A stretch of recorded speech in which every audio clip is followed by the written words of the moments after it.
বিসমিল্লাহির রহমানির রহিম। আসসালামু আলাইকুম। সবাই কেমন আছেন? আশা করি যার যার অবস্থান থেকে আপনারা সবাই ভালো আছেন। আজ ট্যাংরা মাছের ঝোল রান্না করব। আর এইভাবে ট্যাংরা মাছ রান্না করলে খেতে কিন্তু খুবই ভালো লাগে। তো চলুন রান্নাটা শুরু করি। এখানে আমি প্রথমে তেল দিয়ে দিচ্ছি পরিমাণ মতো, দিয়ে দিব পেঁয়াজ কুচি। আর এই রান্নাটা আমরা কিন্তু কম বেশি সবাই জানি, ট্যাংরা মাছের ঝোল। তো আমার রান্নাটা আপনাদের কাছে কেমন লাগে অবশ্যই কমেন্টস করে জানাবেন। আর আশা করি পুরো ভিডিও জুড়ে আপনারা থাকবেন, একটি লাইক দিয়ে সম্পূর্ণ ভিডিওটি দেখবেন। আর দেখতে দেখতে যদি ভালো লেগে যায় তাহলে অবশ্যই চ্যানেলটি সাবস্ক্রাইব করে আমার চ্যানেলের পাশে থেকে যাবেন। পাশে থাকা বেল আইকনটি বাজিয়ে দিবেন যেন আমি পরবর্তী ভিডিও দেওয়ার সাথে আপনার কাছে পৌঁছে যায়। তো যাই হোক, দেখুন এখানে আমি দিয়ে দিলাম একটু রসুন বাটা। রসুন বাটাটা দিয়ে আমি আর একটু ভেজে নেব।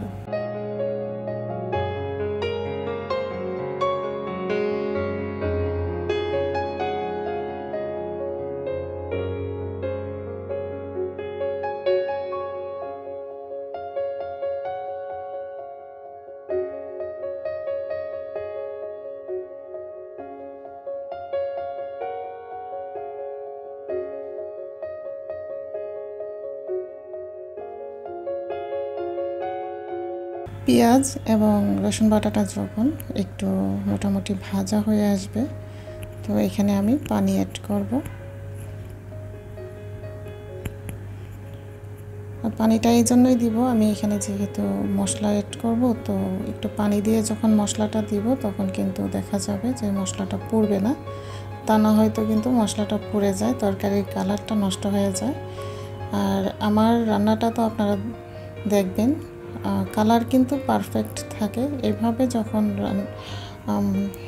মশলা দেওয়ার আগে কিন্তু এভাবে একটু পানি দিয়ে নেবেন, তাহলে দেখবেন যে ওই গুঁড়া মশলাগুলো কিন্তু পুড়বে না। আর দেখা যাবে তরকারির কালারটা কিন্তু একদম সুন্দর পারফেক্ট ঠিক থাকবে।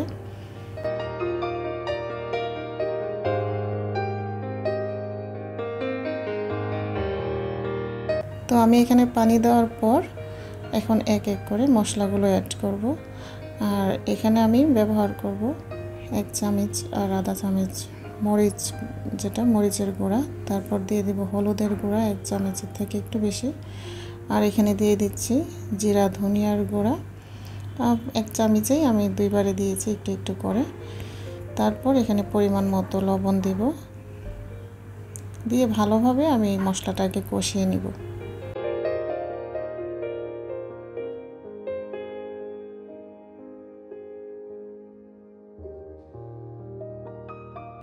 মশলাটা যখন একটু কষে আসছে তখন আমি এখানে একটা টমেটো অ্যাড করেছি, দিয়েছি বড় সাইজের একটা আলু কেটে।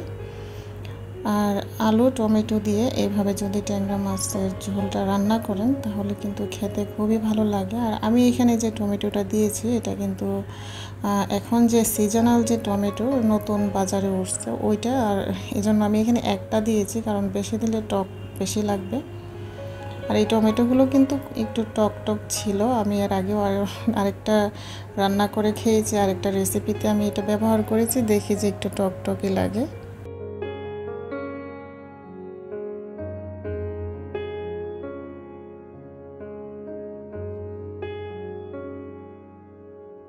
তারপর আমি এটাকে ঢেকে আরও 4-5 মিনিটের মতো রান্না করে নিব।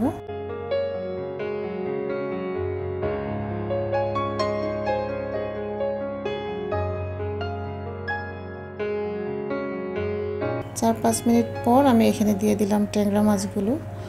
আর এই ট্যাংরা মাছগুলো কিন্তু একদম দেশি নদীর ট্যাংরা মাছ, ডিমওয়ালা।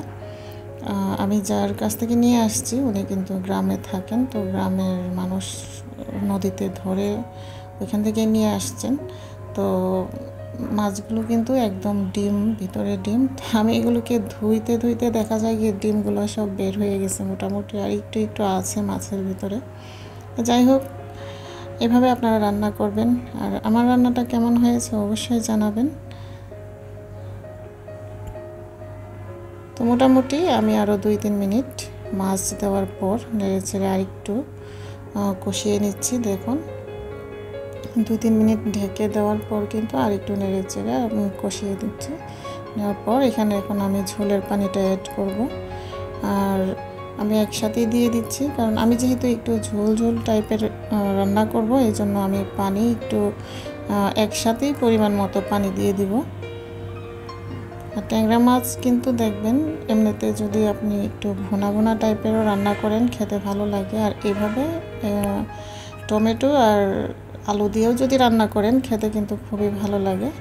তারপর এখানে আমি দিয়ে দিব ধনেপাতা কুচি, কাঁচামরিচ কেটে একসাথে দিয়ে ভালোভাবে নেড়েচেড়ে ঢেকে রান্নাটা করব। আর এভাবে আমি আরও 4-5 মিনিট রান্না করব।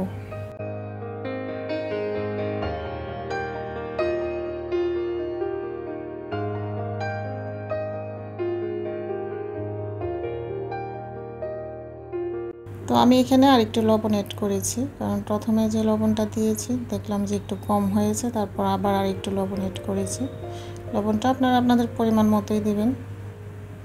আসলে যারা জানেন তারা তো তাদের কাছে খুবই ইজি, কিন্তু আজকে যারা এমনও আছেন যারা নতুন রান্না শেখার জন্য অনেকে আসেন আমাদের কুকিং চ্যানেলের ভিডিও দেখে, তো এইভাবে কিন্তু একদম পারফেক্ট রান্না করতে পারবেন।